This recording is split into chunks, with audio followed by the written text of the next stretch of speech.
नहीं दिखाई दे रहा। और मानस जी, एक बात तो साफ है कि जब हम लोकतंत्र की बात है तो ये निश्चित तौर पर सबको छूट है कि वो जहां जाना चाहते हैं वो जाएं, और इसमें कोई दिक्कत नहीं है कौन कांग्रेस पार्टी में आ रहा है, कौन भारतीय जनता पार्टी में जा रहा है। लेकिन इस वक्त जिस तरीके से ईडी सीबीआई का इस्तेमाल किया जा रहा है, और ये बात कर रही थी अभी, I don't care, we do care about PM care fund में कहां से पैसा आया। अब हमारी तो नजरें वहां पर भी हैं, क्योंकि हमें तो ये जानना है कि ये जो पैसे का खेल हो रहा है लोगों को ले जाने के लिए, तोड़ने के लिए, डराने के लिए, ये सारी चीजें अब धीरे धीरे करके सामने आ रही है। लेकिन राहुल पासवान जब आते हैं तब इनको दिक्कत होती है या नहीं होती, तो रोकने की कोशिश करी। आपको सिर्फ जितेंद्र जी ही नहीं है, लेकिन मुझे याद आता है जब प्रधानमंत्री ने फोन उठाकर फोन किया था हिमाचल प्रदेश में एक इंडिपेंडेंट कैंडिडेट को, क्योंकि वे बागी हो गए थे, तो उन्होंने उनका जो उन्हें साझा कर दिया था। तो देखिए, जो ये दोहरे मापदंड है ना, ये नहीं होने चाहिए।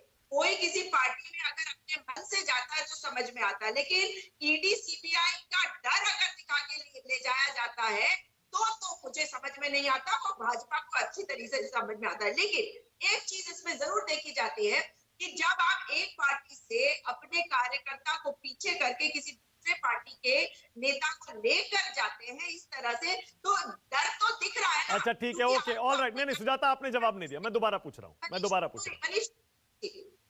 पूछ रहा हूं। पशुपति पारस की पार्टी में दम है ना बिहार में? केंद्रीय मंत्री हैं भाई, वो कह रहे हैं 4-4 सांसद हमारे साथ हैं, दम है ना उनमें? और अगर वो छोड़ के गए तो एनडीए को झटका लगेगा ना लगेगा? जिसको भी जनता ने चुना है, जनता जनार्दन है, तो उसमें दम है, और एनडीए को झटके अभी और भी लगने बाकी है। तो अगर दम है तो अपनी तरफ ले लीजिए ना, बिहार के अपने गठबंधन में शामिल कर लीजिए, 3-4 सीटें वहां दे दीजिए उनको।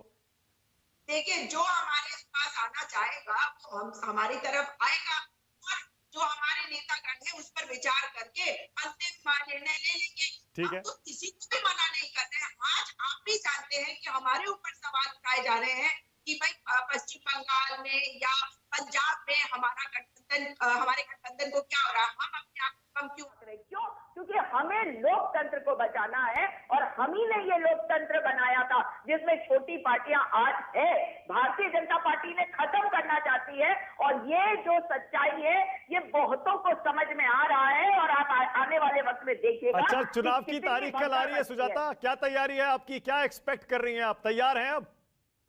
बिल्कुल पूरी तरह से तैयार हूँ। अभी बात हो रही थी मनीष खंडूरी जी की, तो मनीष खंडूरी जी आपको कह रही हूँ आपके चैनल पर बैठकर एक मजबूत दावेदार थे पौड़ी सीट से, मगर आज वहां पे कांग्रेस के पूर्व प्रदेश अध्यक्ष गणेश गोदियाल हैं, और वो बहुत मजबूत कैंडिडेट है। क्यों? क्योंकि उनके सामने किसको भेजा भाजपा ने उनको भेजा जो दिल्ली की राजनीति करते हैं, अनिल बलूनी जी। और अनिल बलूनी जी को कोई पहचानता तक नहीं है, ये हालत हो चुकी है भारतीय। अरे ऐसे मत बोलिए, अनिल बलूनी को ही पहचानता नहीं है।